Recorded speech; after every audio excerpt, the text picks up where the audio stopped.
De la tarde con 45 minutos. Así las cosas. Está en la línea la doctora Lorian Jiménez Faibi. Doctora, qué gusto saludarle. Ella es jefa del Laboratorio de Genética Molecular de la UNAM. Muy buenas tardes. ¿Qué tal? Muy buenas tardes. Un gusto de estar de nuevo aquí en tu programa. ¿México ha aplanado la curva hasta este momento, doctora? No, México no ha aplanado la curva, definitivamente. ¿Ya no. vamos de salida, como dice el presidente? No. A ver, todas las matemáticas, todas las estadísticas, las gráficas, todas las matemáticas, incluso las que provienen de la autoridad, las oficiales, las cifras oficiales, si se grafican de una forma que no sea tendenciosa, las mismas cifras, no indican, no existe indicador alguno que sugiera que estamos siquiera llegando a una parte de estabilización de la curva. O sea que a lo mejor ni en el pico estamos. No, claro, no sabemos si estamos en el pico o no. Hay muchas proyecciones que se tienen ahorita ahí sobre la situación de nuestro país. Una de ellas habla de un pico que se viene hasta el mes de finales de agosto o septiembre. Es la más seria, que es hecha por un grupo del MIT. Esas son las proyecciones que está manejando la CDC de Estados Unidos, como las proyecciones que utilizan para evaluar cuál es la situación actual tanto de Estados Unidos como de otros países. Así que esa es una proyección. Pero como se sabe, las proyecciones a medida que se alargan en el tiempo se vuelven cada vez más inexactas. Lo que es cierto es que no hay una sola proyección que diga que ahorita estamos de alguna manera en un punto alto de la curva o llegando a una suerte de pico, ni nada por el estilo. El pico, podríamos estar muy lejos del pico, de hecho, pero no lo sabemos. Uh-huh. Lo cierto es que seguimos en ascenso, tanto en el número diario de casos como en el número diario de muertes, de hospitalizaciones y de personas en estado crítico.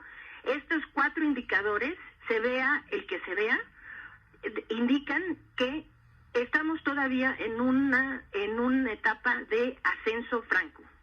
¿Y entonces por qué estamos ya pensando en semáforos, levantar, el presidente de gira, ya pasó lo peor, ya domamos la pandemia? ¿Cómo? No sé por qué. O sea, no puedo especular qué es lo que pasa por la cabeza del señor presidente y menos del doctor Hugo López-Gatell. Pero la razón no es una razón. Es decir, la decisión no se ha tomado en base a las evidencias científicas que existen sobre el avance de la pandemia. Debe haber sido en base a otro tipo de consideraciones, las cuales desconozco.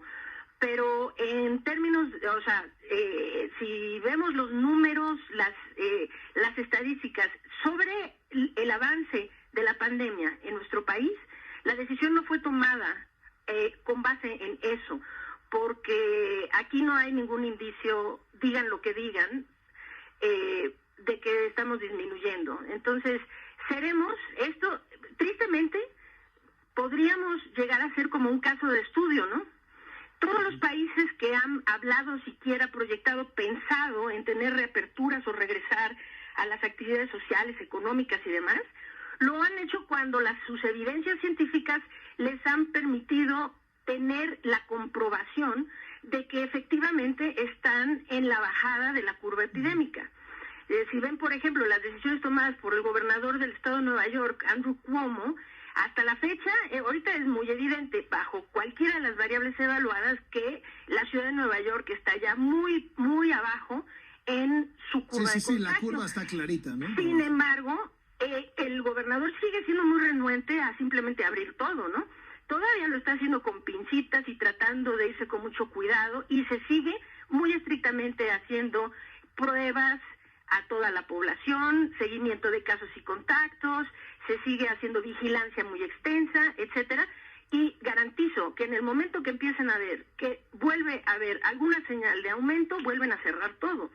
Entonces, lo que aquí está pasando es, y de hecho, pues bueno, ya tenemos muchas evidencias. Alemania y Francia trataron de abrir y muy bien cuidado, de hecho, porque sus aperturas fueron como muy planeadas y muy pensadas y en base, o sea, con base en evidencias muy claras científicas. Abrieron y empezaron a ascender otra vez su curva, inmediatamente pues tuvieron que dar pasos para atrás irse más despacito. Entonces, aquí, cuando la gente habla, es que el peligro es que venga un rebote, le dicen rebote, ¿verdad? O rebrote, sí, o qué sé yo. Bueno, el término es completamente equivocado. Presunto, no, le dicen presunto rebrote. Sí, sí. Bueno, peor tantito, ¿no? Porque aquí no va a haber ningún rebrote. Es decir, estamos en el primer brote. Este brote no ha pasado. Entonces, para hablar de rebrote, pues tendríamos que primero terminar este primer brote, ¿no? Para entrar a un segundo, ¿no? Brote. Entonces, si ahorita algo va a pasar en la apertura en términos de que se aumente, que se expandan más los contagios y que haya mayor cantidad de enfermos hospitalizados y de muertos, esto no va a ser a consecuencia de un rebrote, sería consecuencia de una acentuación, un aumento en lo que ya está pasando. Ahora, doctora, ayer presumió mucho el gobierno federal que le había llegado una carta de felicitación de la Organización Mundial de la Salud. Yo no sé si la vio. ¿Qué le parece eso? Sí la vi, de hecho. Sí. La vi, la leí completa y bueno, lo que me parece es esto. Esa carta puntualiza dos cosas muy enfáticamente, que es la necesidad que la OMS está indicando a todos los países de realizar pruebas diagnósticas masivas, rastreo y seguimiento de casos y contactos. Eso lo dice en dos párrafos distintos esa carta. Es decir, que dice, los países tienen que reforzar sus medidas, hacer lo que tenemos indicado que es pruebas diagnósticas masivas, más rastreo y seguimiento masivo de casos y contactos. Lo dice en dos párrafos diferentes y creo que la intención de la carta era esa. Lo que viene adelante... Es una manera muy diplomática de decir, oye, muy bien, pero haz pruebas, ¿no? Así es. Bueno, así lo entiendo yo. No sé cómo lo entiendan los demás, pero para mí es claro... Pues que aquí cada quien entiende lo que quiere, ¿no? Sí, la parte primera de la carta, pues es una retórica diplomática como siempre se hace, ¿no? Muy estimados y ustedes son a todo dar y qué bueno que hagan las cosas muy bonito. Ahora sí queremos enfatizar que les hace falta hacer esto otro. Entonces, bueno, así fue como yo entendí la carta, y pues bueno, cada quien es libre de entenderla como quiera, pero es así como yo la entendí, no sé. Doctora, por último, ¿estamos frente a lo peor? ¿Viene lo peor todavía? Viene lo peor todavía, sí. Lo peor viene todavía porque mientras no se haga un esfuerzo de contención de la propagación de los contagios, no hay que engañarnos. Estas curvas epidémicas con una enfermedad infecciosa de esta naturaleza, las curvas no suben, llegan a un pico y bajan solas.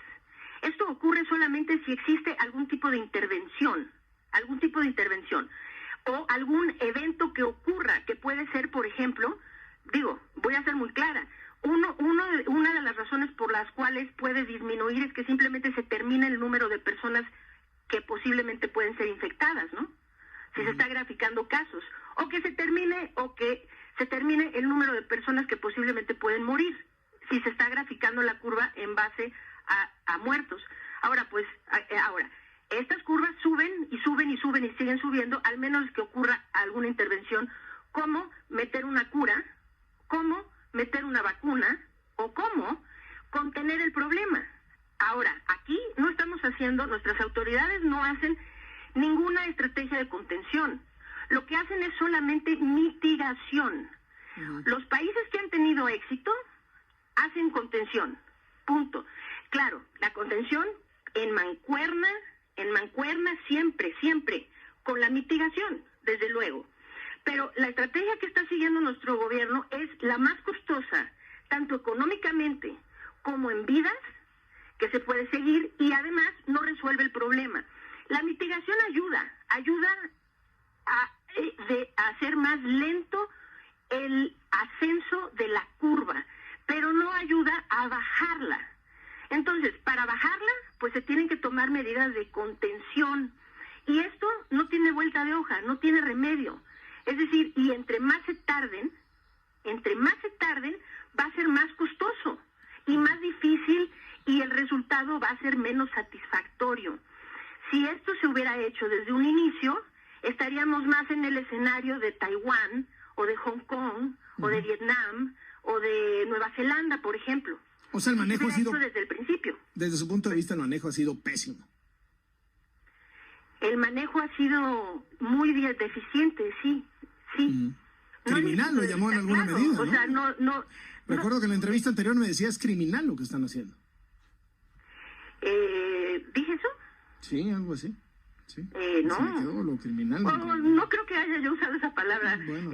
criminal, pero lo que pienso es que ha sido un manejo muy insatisfactorio realmente, que sí, y eso sí lo he escrito incluso Sí. en textos, Sí. que raya en la negligencia, ¿no? Ujú. Raya en la negligencia.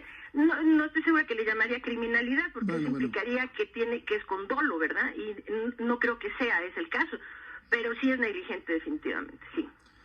Muchísimas gracias, doctora, y estoy al pendiente, cualquier cosa.